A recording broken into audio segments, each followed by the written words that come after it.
প্রিয় দর্শক আসসালামু আলাইকুম। যে যেখান থেকে আমার ভিডিওটি দেখছেন আশা করছি সবাই ভালো আছেন এবং সুস্থ আছেন। আল্লাহর অশেষ রহমতে আমিও ভালো আছি আলহামদুলিল্লাহ। অনেক দিন পর মেয়েকে নিয়ে একটু হাঁটতে বের হয়েছিলাম। এটা হচ্ছে ময়মনসিংহ কৃষি বিশ্ববিদ্যালয় কলেজ। এটা আমার বাসার কাছেই। প্রতিদিন বিকালবেলা এখানে আরও অনেক বাচ্চারা আসে খেলাধুলা করতে। তবে আমরা যখন কলেজের কাছাকাছি আসি তখন কিন্তু কলেজের গেটে তালা দেওয়া দেখি, আর ভেতরে কিন্তু কোনো বাচ্চাদেরকেও দেখি নাই খেলাধুলা করতে। গেটের দারোয়ান বলছিল এখন থেকে নাকি গেটে সবসময় তালাই দেয়া থাকে, কাউকে ঢুকতে দেয় না।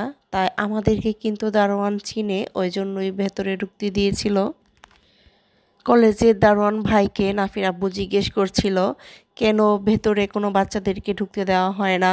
আগে তো সব সময় বাচ্চারা এই মাঠে খেলাধুলা করতো, কেন এখন বাচ্চাদেরকে ঢুকতে দেওয়া হয় না। তখন দারোয়ানের কাছ থেকে এমন একটা কথা শুনে ভয়ে বুকটা কেঁপে উঠেছিল।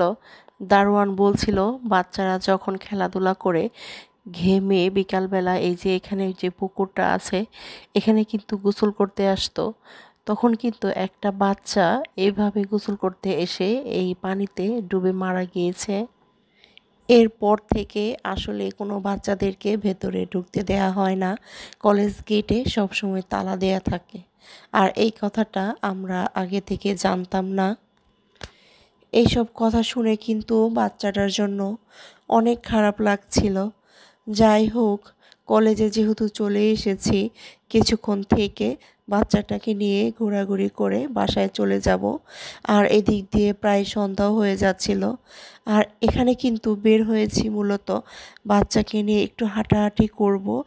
আর আমার কিন্তু ঈদের পর শরীরটা খুব বেশি খারাপ যাচ্ছিল। আমার কি প্রেশারটা বেড়েছে না কমেছে, এর জন্য কিন্তু প্রেশারটা মাপতেও এসেছিলাম। বাচ্চাকে একটু কলেজে হাঁটাহাঁটি করিয়ে পাশেই কিন্তু একটা দোকানে প্রেশার মাপা হয়, সেখানে কিন্তু আমার প্রেশারটা মেপে বাসায় চলে যাব। কলেজটা দেখতে অনেক ভালো লাগছিল, কলেজটা অনেক সুন্দর করে সাজিয়েছে। আর নাফির আব্বু কিন্তু এই কলেজেই পড়াশোনা করেছে। সে কিন্তু এগুলোই বলছে যখন ও এখানে পড়ালেখা করেছিল তখন কিন্তু এত সুন্দর করে সাজানো গোছানো ছিল না।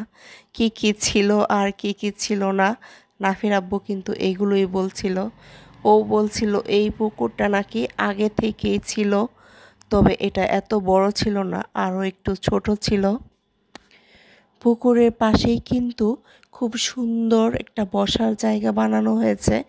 আর এটা দেখে মনে হচ্ছিল এটা যেন বেত দিয়ে বানানো হয়েছে, তবে এটা কিন্তু বেত দিয়ে বানানো হয় নাই, এটা কিন্তু টাইলসের তৈরি করা ছিল। নাফির আব্বু এই কলেজে আসার পর তার পুরনো স্মৃতিগুলো মনে পড়ছিল, আর কিন্তু সব কিছু আমার সাথে শেয়ার করছিল। বলছিল এই যে এই পুকুরের পাশ দিয়েই টিসিবি বা রেশন জাতীয় কিছু জিনিসপত্র নিয়ে এখানে বিক্রি করা হতো। আর এই খেজুর গাছটা নাকি অনেক পুরাতন। নাফির আব্বু বলছিল সময় সব কিছুকে পরিবর্তন করে দেয়। যখন আমরা এখানে পড়াশোনা করেছি তখন কিন্তু এত সুন্দর সাজানো গোছানো ছিল না, এখন এত সুন্দর করে সাজানো গোছানো। কিন্তু যখন আমরা এখানে পড়াশোনা করেছি বিকাল কিংবা সন্ধ্যা হলে এত বেশি শিয়াল এখানে দেখা যেত যে শিয়ালের ভয়ে কেউ কিন্তু স্কুল থেকে বের হতেও চাইতো না। যাই হোক, নাফির আব্বুর কাছ থেকে এই কলেজ সম্পর্কে অনেক কিছুই জানতে পেরেছি। এখন কিন্তু প্রায়ই সন্ধ্যা হয়ে যাচ্ছে, আর আমরা এখনই কিন্তু বাসায় চলে যাব। সব কিছু মিলিয়ে কলেজের পরিবেশটা আমার কাছে অনেক বেশি ভালো লেগেছে। অনেক বেশি সাজানো গোছানো ছিল কলেজটা, আর ফুল দেখলেই কিন্তু আমার অনেক বেশি ভালো লাগে। যাই হোক, আমার আজকের ভিডিওটি আপনাদের কেমন লেগেছে তা অবশ্যই কমেন্ট করে জানাবেন। আর একটি শেয়ার দিয়ে দেবেন যাতে অন্যরা দেখার সুযোগ পায়। নতুন নতুন আরও এরকম ভিডিও পেতে চ্যানেলটিকে সাবস্ক্রাইব করে আমার সাথেই থাকবেন।